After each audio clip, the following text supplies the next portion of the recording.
ଗପଟି ହେଉଛି ଅମାନିଆ ଶିଷ୍ୟର ଗୁରୁଙ୍କ ଉପଦେଶ। ଗୁରୁ ଆଶ୍ରମରେ ରହି ଶିଷ୍ୟମାନଙ୍କୁ ଶିକ୍ଷା ଦେଉଥାନ୍ତି। ସବୁବେଳେ ସତ କଥା କହିବାକୁ ପ୍ରବର୍ତ୍ତାଉଥାନ୍ତି। ଆଶ୍ରମରେ ମିଥ୍ୟାବାଦୀର ସ୍ଥାନ ନଥାଏ। କିଏ କେଉଁଠି ମିଛ କଥା କହିଛି ଶୁଣିଲେ ତାକୁ ତୁରନ୍ତ ଆଶ୍ରମରୁ ତଡ଼ି ଦେଉଥିଲେ। ଦିନକର ଘଟଣା, କେତୋଟି ନୂଆ ଶିଷ୍ୟ ଆଶ୍ରମରେ ପ୍ରବେଶ କରିଥାନ୍ତି। ସେମାନଙ୍କୁ ସ୍ୱାଗତ କରିବା ପାଇଁ ଏକ ସଭାର ଆୟୋଜନ କରାଗଲା।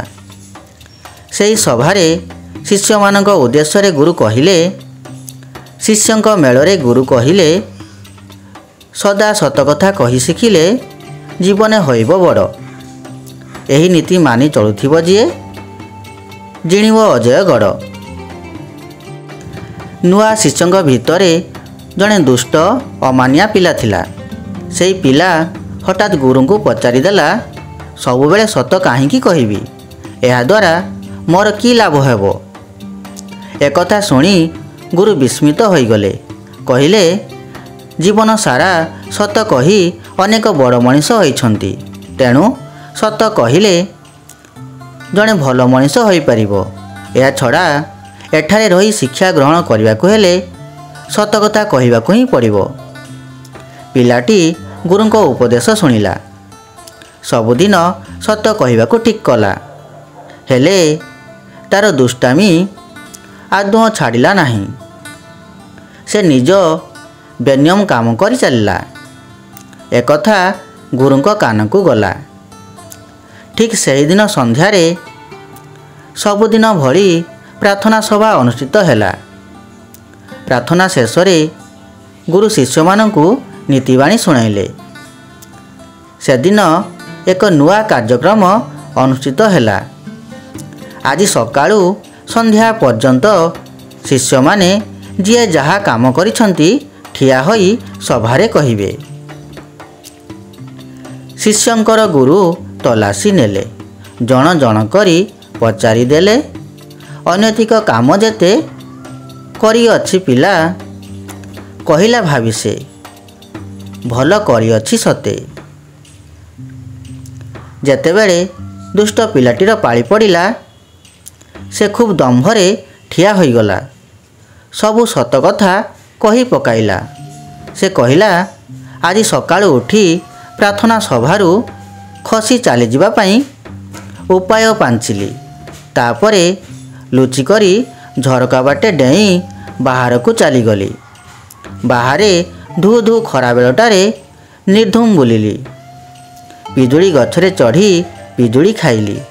ଏହିଭଳି ଡିଆଁ କୁଦା କରି ସନ୍ଧ୍ୟା ବେଳକୁ ଏହି ପ୍ରାର୍ଥନା ସଭା ପୂର୍ବରୁ ଫେରିଛି। ଶିଷ୍ୟଠାରୁ ଏଭଳି ଅନୈତିକ କାର୍ଯ୍ୟ କରିଥିବା ଶୁଣି ଗୁରୁ ରାଗରେ ଜଳିଗଲେ। ଆଉ ସମ୍ଭାଳି ନପାରି ଚିତ୍କାର କରି କହିଲେ, ଲୋଡ଼ା ନାହିଁ ମୋର ତୋଭଳି ଶିଷ୍ୟ। ଚାଲିଯାଅ ଛାଡ଼ି ଶୀଘ୍ର ମୋ ପାଶ। ଚାହିଁବି ନାହିଁ ତ ମୁହଁ। କହି ଯେବେ ବେତ ଧରିଲେ ହାତରେ, ଥରୁଥାଏ ତାଙ୍କ ଦେହ। ଗୁରୁ ଶିଷ୍ୟକୁ ପ୍ରହାର କରିବାକୁ ଉଦ୍ୟତ ହେଲେ। ଠିକ୍ ଏତିକି ବେଳେ ଶିଷ୍ୟ କହିଦେଲା, ଆପଣ ମୋତେ ତଡ଼ିଦେବେ କ'ଣ? ମୁଁ ଆପେ ଆପେ ଏଠାରୁ ଚାଲି ଯାଉଛି। ହେଲେ ଯିବା ଆଗରୁ ଆପଣଙ୍କୁ ପଦେ କଥା କହିଯିବି। କରିଥିଲି ଯାହା ସତ କହିଛି। ତୁଚ୍ଛାଟାରେ କିଆଁ ରାଗି ଉଠନ୍ତି? ଭୁଲ ରହିଲା କାହାର? ଆପଣଙ୍କ ଶିକ୍ଷା ଯଥାର୍ଥ କି ନୁହେଁ, କରନ୍ତୁ ମନେ ବିଚାର। ଅମାନିଆ ଶିଷ୍ୟଟି କହିଲା, ଆପଣ କହିଥିଲେ ସତ କହିବାକୁ, ଅନୈତିକ କାର୍ଯ୍ୟ କରିବାକୁ ଶିକ୍ଷା ଦେଇନଥିଲେ। ତେଣୁ ମୋର ପୂର୍ବ ଅଭ୍ୟାସ ମୁଁ ବଜାୟ ରଖିଛି। ଆପଣଙ୍କ ଶିକ୍ଷାକୁ ପ୍ରାଧାନ୍ୟ ଦେଇ ସତ କହିଛି। ଏଠାରେ ମୋର ଭୁଲ ରହିଲା କେଉଁଠି? ଯଦି ଆପଣଙ୍କୁ ଖୁସି କରିବା ପାଇଁ ଭଲ କାମ କରିଛି ବୋଲି କହିଥାନ୍ତି, ତେବେ ସମ୍ପୂର୍ଣ୍ଣ ମିଥ୍ୟା କହିଥାନ୍ତି ସିନା। ଶିଷ୍ୟଠାରୁ ଏଭଳି କଥା ଶୁଣି ଗୁରୁଙ୍କ କ୍ରୋଧ କୁଆଡ଼େ ଚାଲିଗଲା। ବେତ ହାତରୁ ଖସି ପଡ଼ିଲା। ଲାଜରେ ମଥା ନଇଁଗଲା। ଗୁରୁ ଚମକି ପଡ଼ିଲେ। ଶିଷ୍ୟର କଥା କେଇ ପଦରେ ବାସ୍ତବରେ ଏହା ଥିଲା ଅମାନିଆ ଦୁଷ୍ଟ ଶିଷ୍ୟର ଗୁରୁଙ୍କ ପ୍ରତି ଉପଦେଶ। ତେଣୁ କୁହାଯାଇଛି ସତ କହିବାକୁ ଉପଦେଶ ଦେଇ ଧୈର୍ଯ୍ୟ ସହ ତାକୁ ଶୁଣିବା ପାଇଁ।